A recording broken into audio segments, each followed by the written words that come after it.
I thought it was a bribe.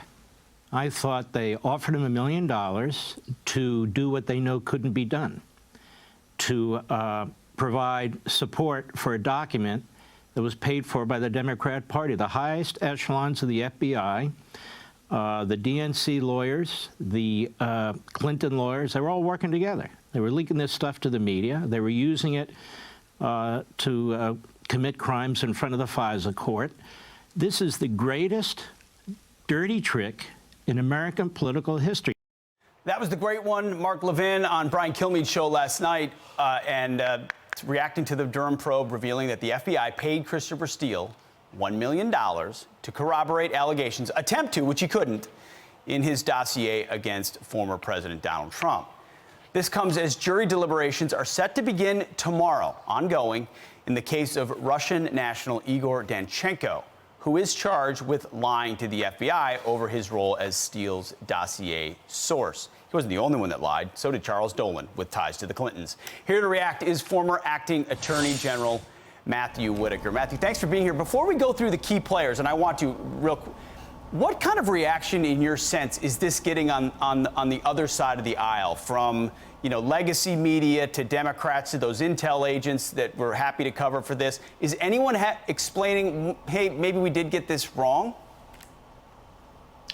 Absolutely not. Pete, it's good to be with you this morning. The left has never had any interest in trying to prove or disprove the Steele dossier. They have just moved on like it was something that had never happened. They want to ignore it. They don't want to go back in that time where they were trying to get Trump, trying to discredit him, trying to prevent him from being president, and then ultimately try to prevent him from being successful as president. So it's, the left is never good at introspection after the fact. No, especially when they're caught red-handed with their own players on the field. Here are some of the key players, which we'll break down real quick. So Igor Danchenko is the one on trial charged with 5 counts of making false statements to the FBI, was paid more than $200,000 to attempt to serve as a confidential human source. Then you have Charles Dolan in the middle, whose name is less well known, but he's a longtime Democrat operative and ally of Hillary Clinton, where this all connects to. Friday, FBI agents testified Dolan had connections to Putin's press secretary. And then Christopher Steele, of course.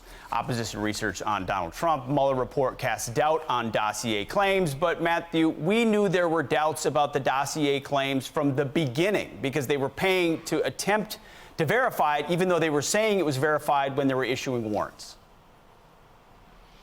No, you're absolutely. I mean, they wanted it to be true. If you think about this entire situation, they wanted it to be true. And so they did this kind of two ways of getting this. One is they didn't seem to have the intellectual curiosity to get to the bottom of whether these allegations were true or not. But at the same time, they wanted it to be so true that they offered $1 million to Christopher Steele to verify the contents of it. And so, this trial is going to be fascinating as to how the jurors sort through all of this information. The claims and the charges against Danchenko are pretty simple. They're lying to the FBI and in very specific, instances. But ultimately, the jury in Washington, D.C., as we saw with the Sussman trial, is going to be tougher than maybe most juries across the country. Matthew, exit question. We don't have a whole lot of time, but as the former acting Attorney General, is this explained away as there are political actors atop the FBI and DOJ who are happy to advance their political allies? I mean, is it as simple as this, or was there confusion? I mean, how do you explain it? I don't think there's any doubt, Pete, that there were people at the top of the FBI in 2016, 2017 that did have political agendas, that did put their thumb on the scale to try to help Hillary Clinton and to hurt Donald Trump. And it feels like it's still happening today. Matthew Whitaker, thanks for joining us. Appreciate it. All right, thank you. I'm Steve Ducey. I'm Brian Kilmeade. And I'm Ainsley Earhart. And click here to subscribe to the Fox News YouTube page to catch our hottest interviews and most compelling analysis.